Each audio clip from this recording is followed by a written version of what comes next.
আপনারা জানেন যে আমাদের দলের ভারপ্রাপ্ত চেয়ারম্যান জনাব তারেক রহমান ঢাকা 17 আসন থেকে নির্বাচন করছেন দানের শীষের প্রার্থী হিসাবে। গতকালও দুইটি থানার বৈঠক হয়েছিল, একটি হচ্ছে বনানী আর একটি হচ্ছে ক্যান্টনমেন্ট। আজকে সকালবেলা তিনি গুলশান থানার বিভিন্ন পর্যায়ের নেতৃবৃন্দের সাথে তিনি কথা বলেছেন এবং আমাদের এখানে যারা দীর্ঘদিন ধরে থানায় রাজনীতি করেন, আমাদের বিএনপি এবং অঙ্গ সংগঠনের নেতাকর্মীরা ভোটারদের থেকে যে সমস্যাগুলো ভোটাররা বলেছেন, যে গুলশানে যারা স্থায়ী বাসিন্দা বা ভোটার, সেগুলো ভারপ্রাপ্ত চেয়ারম্যানকে তারা বলেছেন যে এই সমস্যাগুলো ভোটাররা বলেছেন।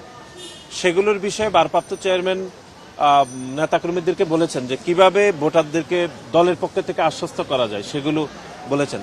বিশেষ করে গুলশান এলাকাতে এখানে সোশ্যাল সিকিউরিটির বিষয়ে অনেকদিন ধরে একটা সমস্যা রয়েছে, সামাজিক নিরাপত্তা। তারপরে হচ্ছে গুলশানে অনেকগুলো ল্যাগ যেগুলো রয়েছিল সেগুলো অনেকগুলো ঠিকঠাক আছে, অনেকগুলো ঠিকঠাক নাই। সেগুলো দলের পক্ষ থেকে বলা হয়েছে যে যদি ভারপ্রাপ্ত চেয়ারম্যান যদি নির্বাচিত হয় ইনশাল্লাহ, তাহলে সেই ল্যাগগুলোকে আবার ভালো করে পানি নিষ্কাশনের ব্যবস্থা করা হবে। এবং এখানে বায়ু দূষণের একটা সমস্যা আছে গুলশান এলাকা, সেগুলো ঠিকঠাক করা হবে। এগুলোর বিষয়ে কথাবার্তা বলা হয়েছে। আর সাংগঠনিক বিষয়েও কথাবার্তা বলেছেন ভারপ্রাপ্ত চেয়ারম্যান, যেহেতু উনি খুব দ্রুত সারা দেশে যাবেন। সেক্ষেত্রে গুলশান এলাকার নেতৃবৃন্দরা ভারপ্রাপ্ত চেয়ারম্যানকে বলেছেন যে যেহেতু উনি সারা বাংলাদেশের 298টি আসনে তিনি দেখবেন আমাদের দলের চেয়ারপারসন হিসাবে, এখানে গুলশানের নেতৃবৃন্দরা বলেছেন, ওনাকে কথা দিয়েছেন যে ওরা গুলশানের নেতৃবৃন্দরা সর্বাত্মক সহযোগিতা করবেন এবং ভারপ্রাপ্ত চেয়ারম্যানকে বিপুল ব্যবধানে জয়যুক্ত করতে যা যা করার দরকার তা করবেন এবং প্রতিটি ভোটারের দ্বারস্থ হওয়ার জন্য যা করণীয় তাই করবেন বলে ভারপ্রাপ্ত চেয়ারম্যানকে তারা আশ্বস্ত করেছেন।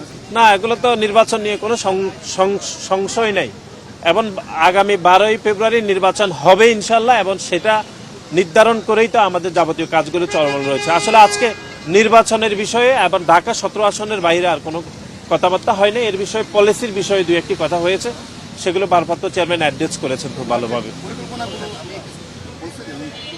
বিশেষ করে আমাদের তো আপনি জানেন যে 31 দফা রয়েছে। এর বাইরে যে আমাদের দেশ গড়ার পরিকল্পনা শীর্ষ কর্মশালা, সেগুলো এখন দেওয়া যাচ্ছে না, যেহেতু 21 তারিখ থেকে 22 তারিখ থেকে দেওয়া যাবে।